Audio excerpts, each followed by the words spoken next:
माता शबरी की कथा। माता शबरी को रामायण के पात्रों में विशेष स्थान दिया गया है। शबरी माता ने अपना संपूर्ण जीवन श्री राम की भक्ति में बिताया। रामायण के अनुसार सीता की खोज करते हुए भगवान राम की शबरी से भेंट हुई थी।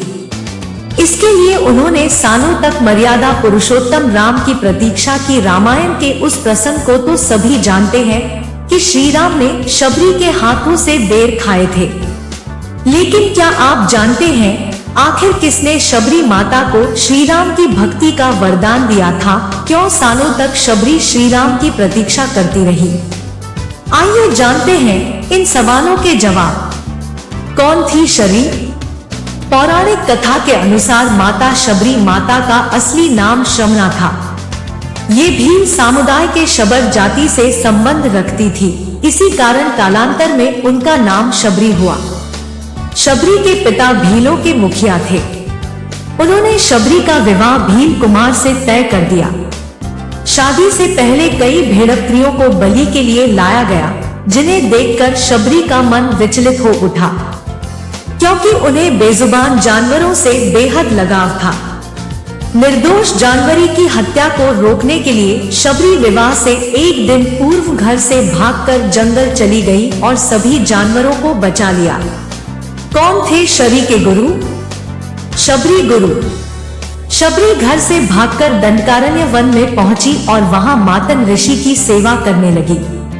भील जाति की होने के कारण शबरी आश्रम में छिपकर सेवा करती थी। एक दिन शबरी की सेवा भावना देखकर मुनिवर अत्यंत प्रसन्न हुए और उन्होंने अपने आश्रम में शबरी को शरण दे दी। उन्होंने मातन ऋषि से ही धर्म और शास्त्र का ज्ञान प्राप्त किया।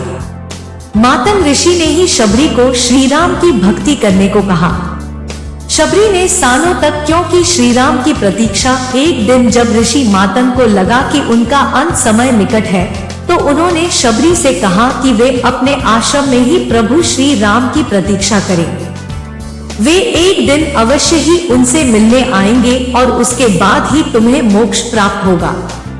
शबरी प्रतिदिन अपनी कुटिया के रास्ते में आने वाले पत्थरों और कांटों को हटाने लगी, ताकि श्री राम के आगमन के लिए मार्ग सुलभ हो जाए। रोज ताजे फल और बेर तोड़कर श्री राम के लिए रखती। शबरी और श्री राम का मिलन। माता सीता की खोज में जब श्री राम शबरी की कुटिया पहुंचे तो वह भाव विभोर हो गई और उनकी आंखों से आंसू बहने लगे। कहते हैं कि शबरी ने श्री राम को स्वयं चखकर सिर्फ मीठे बेर खिलाए, जिसे भगवान राम ने भी भक्ति के वश होकर प्रेम से खाए। शबरी की भक्ति देखकर श्री राम ने उन्हें मोक्ष प्रदान किया। शबरी के पूर्व जन्म की कथा। शबरी अपने पूर्व जन्म में एक रानी थी, नाम परमहिसी रानी थी। एक बार कुंभ के मेले में परमहिसी रानी और राजा दोनों साथ में गए थे। राजा का वहां पर शिविर था। रानी को एक दिन अपने खिड़की से ऋषियों का समूह दिखा, जो कि हवन कर रहे थे और मंत्रों का उच्चारण कर रहे थे। रानी परमहिसी का मन भी उन ऋषियों के बीच में बैठने का कर रहा था। रानी ने राजा से आज्ञा मांगी, लेकिन राजा ने कहा कि आप रानी हैं, इस तरह आपको शोभा नहीं देता। आप उन ऋषियों के बीच में नहीं जा सकती हैं। परमहिसी रानी अपने कक्ष में जाकर रोने लगी। रात्रि को परमहिसी रानी अपने कक्ष से निकलकर त्रिवेणी तट पर गई। वहां गंगा मां से याचना करने लगी, हे माते, अगर मुझे दूसरा जन्म मिले तो रूपवान और रानी मत बनाना। अब आप में समाना चाहती हूँ। इतना कहकर परमहिसी रानी अपनी देह त्याग देती है और जल समाधि ले लेती है।